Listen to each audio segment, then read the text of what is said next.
always knew that New South Wales police weren't on our side, weren't on the side of normal, average, law-abiding citizens, but now I actually have proof. So this week, apparently, the New South Wales police did this big, deep dive investigation into the riots, the protests on October 9th. So those pro-Palestinian protests that happened 2 days after the terrorist attack on Israel by Hamas. Remember those riots? I think we all remember them.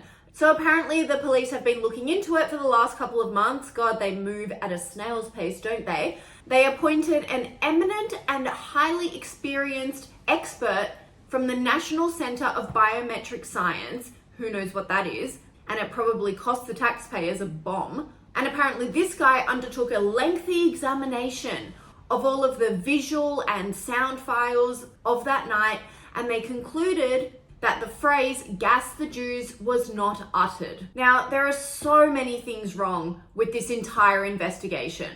Firstly, we've been gaslit because so many people have come out, including people personally have messaged me on my social media profiles saying that they were there that night. This is multiple people. This isn't just one person. They were there that night. They were next to someone or next to a group of people who were clearly chanting "gas the Jews." Why would they make this up? Why would a bunch of people, all who were there that night, standing in different parts of the protest, all say, "We heard gas the Jews"? This isn't some conspiracy.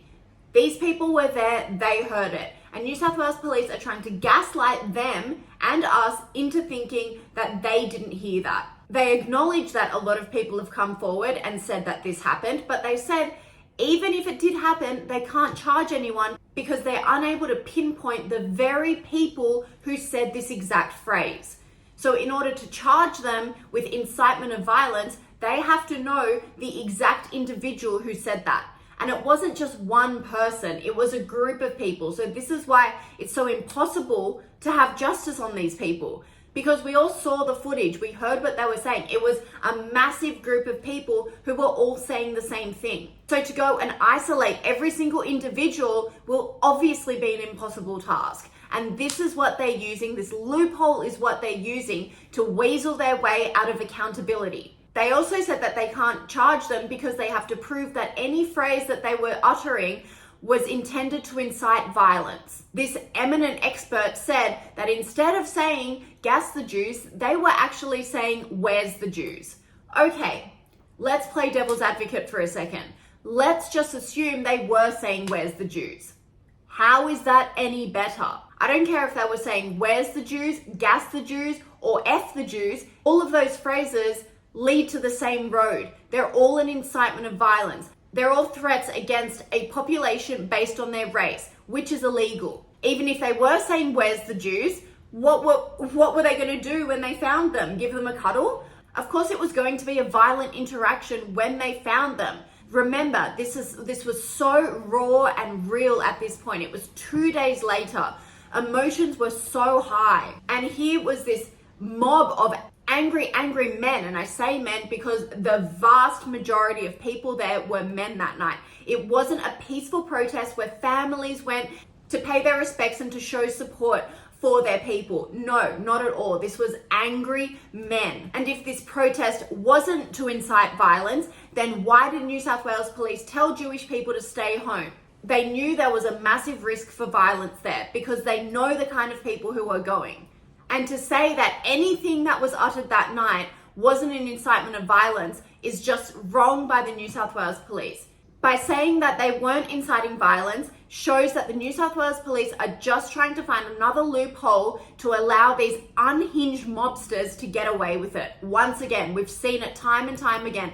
There is one rule for them and there's another rule for us average folk. You know, God forbid we forget to pay a parking fine. We get hit with another fine. We get hit with the threat of court action. And yet a group of violent individuals are allowed to threaten, swear, be violent towards an entire race, and they get let off scot-free because they can't pinpoint the individual because they've found this tiny loophole. I mean, I shouldn't be surprised, right? Welcome to Australia, where you get punished for living a peaceful, average life, but you get celebrated and rewarded for being an absolute thug. You cannot try and tell me that that night was anything but threatening or violent. Everything about it, the burning of the flags, the violent threats, the chanting, the marching through the city in a mob, which is so intimidating to everyone around. The city had to shut down. We're at a standstill because we had to give these people their freedom of speech to threaten and to scare young families who were out just enjoying the city. And for New South Wales Police to say, nothing to see here, it wasn't bad at all, is a complete betrayal to all of us because we look up to the police to maintain our safety. Yet it's so clear and obvious whose side they're on. And this isn't the only time we've seen this.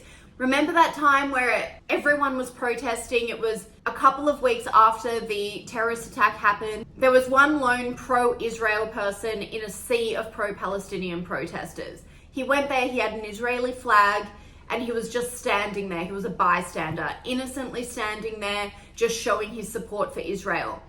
And you know what happened to him? He got arrested, minding his own business. And what was the reason for the arrest? To prevent a breach of the peace. So hang on, this innocent person was arrested for something that may have happened. He wasn't even doing anything.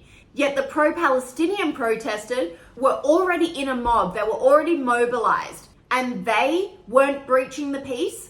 If you can't see a double standard there, you need your eyes checked.